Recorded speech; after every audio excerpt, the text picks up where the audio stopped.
Welcome to today's Explainer. Look, we're going to be clinically examining the family structure today, but absolutely not as a sanctuary. We're looking at it as an asymmetric power grid. We are dissecting the dark psychology of parentification. This is a systemic role reversal where egocentric or dysregulated parents execute behavioral overrides to exploit the vulnerable, undeveloped psyche of their own children.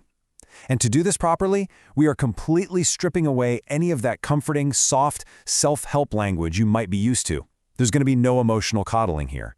If you've actually lived through this, you already know those feel-good platitudes just don't work. We are going straight into the raw reality of what this actually does to a person. So think about this for a second. What if your childhood home wasn't a shelter at all, but a factory designed to consume you? It's a terrifying, almost counterintuitive paradox, right? The very people who are biologically tasked with shielding your early years were actually systematically hollowing out your identity before it even had a chance to form. It's absolutely crucial we categorize this correctly. We aren't talking about bad parenting in the traditional sense, making everyday mistakes. No, this is an invisible prison. It is the active, structural theft of your early life just to serve the emotional needs of the authority figures in the room. Let's define the actual mechanics of this systemic role reversal. In a functional family matrix, security and resources naturally flow downward from the parent to the child. Parentification takes that entire vector and just reverses it entirely. It forces the child to abdicate their normal developmental position to become the caretaker. And the truly devastating part, the child absolutely has to play along. That's your evolutionary mandate. When you're 7 or 8 years old, your survival literally depends on keeping your parents stable. You don't have money, you don't have an escape route. You essentially have to distort your own developing brain to keep the adults from collapsing. Because if they go down, well, you go down with them. Clinically speaking, this exploitation operates along two distinct vectors. First, you've got instrumental parentification. That's the operational burden. Second, and honestly far more destructive, is emotional parentification. Let's break down what that actually feels like on the ground. Instrumental, that's the 10-year-old running the domestic infrastructure. You're cooking dinner, managing siblings, maybe even hiding the bills from debt collectors. Dysfunctional families love to mask this as building character, but let's be real, it's just unpaid structural labor. But the emotional side, that is when your mom makes you her primary marriage counselor, or your dad uses you to vent his existential dread. It's a total neurobiological coup. You aren't a kid anymore. You've been turned into a confidant for an adult's crisis. You are the only reason I don't leave this house. Or maybe you heard something like, your father doesn't understand me, only you truly care. Hearing that as a child, that is not a compliment. That is a golden cage. You are instantly terrified that if you step out of line, the entire family shatters. Functionally, when a parent floods a kid with these heavy, mature anxieties, that child is forced to permanently mute their own developing ego, to stabilize the parent, and frankly, to ensure their own survival. The child abandons their selfhood. They just become an empty vessel for the adult's pain. And that brings us to the physical reality of this dynamic, something we call the cortisol cage. The child's brain gets locked in this constant state of cortisol-driven hypervigilance. They are running these incredibly high-stress neurobiological loops just to maintain the baseline stability of the household. Imagine the physical toll of living in that state. It's this agonizing tightness in your chest from the literal moment you wake up.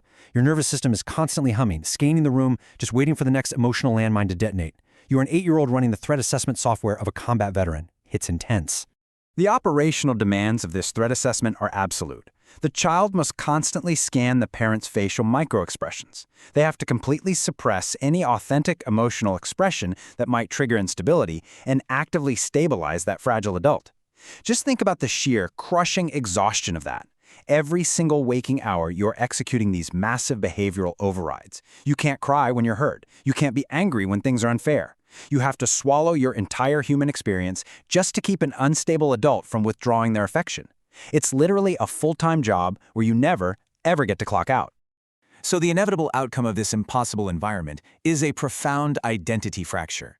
To survive, the child constructs this highly optimized artificial surrogate ego, which is built entirely on conditional love scaffolding.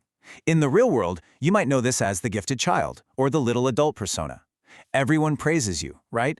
Oh, you're so quiet, so well-behaved, so mature for your age. But it's actually a tragedy.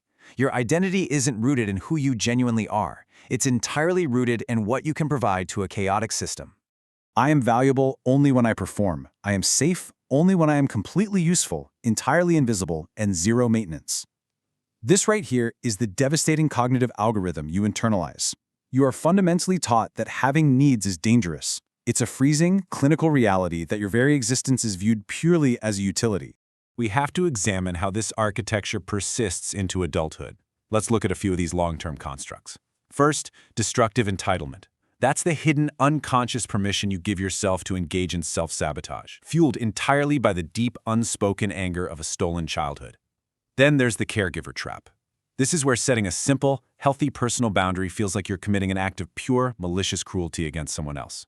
And finally, chronic neuroendocrine strain, which basically means you are physically exhausted at a baseline level because your amygdala has been firing nonstop for 2 decades. Your body literally forgot how to rest.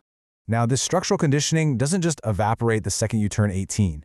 The survival mechanics that kept you alive as a kid become the exact mechanisms that destroy your operational stability and your boundary-setting machinery in adult relationships.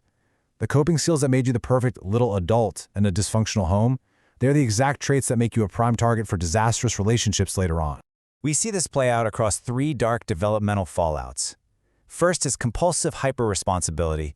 This manifests as a severe inability to ever just sit still and rest. Second is the surgical erasure of personal boundaries. Because early survival required complete porousness to a parent's needs, your boundary machinery is fundamentally broken. You literally mistake being used for being loved. You think if you aren't bleeding for someone, if you aren't fixing them, you aren't actually loving them. Which leads directly to the third fallout, predatory magnetism. The survivor's neurobiology acts like a high-intensity beacon for narcissistic or highly dependent partners. You become an emotional salvage yard.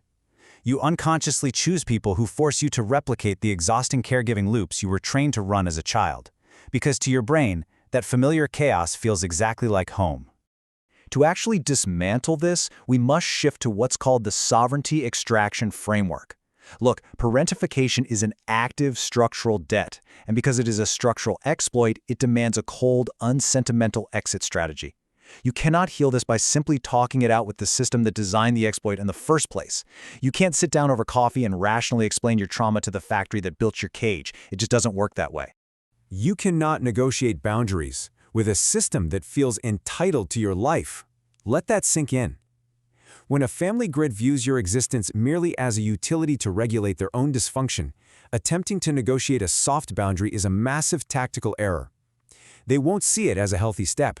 They will simply view your boundary as a malfunction of their property. There are absolutely no soft landings here. To step cleanly into your own independent psychological sovereignty, you have to realize a harsh, freezing truth. You owe absolutely nothing to a structure that consumed your childhood blueprint. The debt they placed on you was invalid from the moment you were born. The only way out is through radical, unsentimental separation. Because here's what happens when you finally break this script. This system will flood you with guilt. But you must understand that this guilt is entirely artificial. It was programmed into you by the factory. So the ultimate clinical question you have to ask yourself is this: are you ready to tolerate the artificial guilt of radical separation in order to reclaim your own independent psychological sovereignty? It's an incredibly heavy question for sure, but honestly, answering it is the only way to finally unlock the cage. Thanks so much for joining us for this explainer.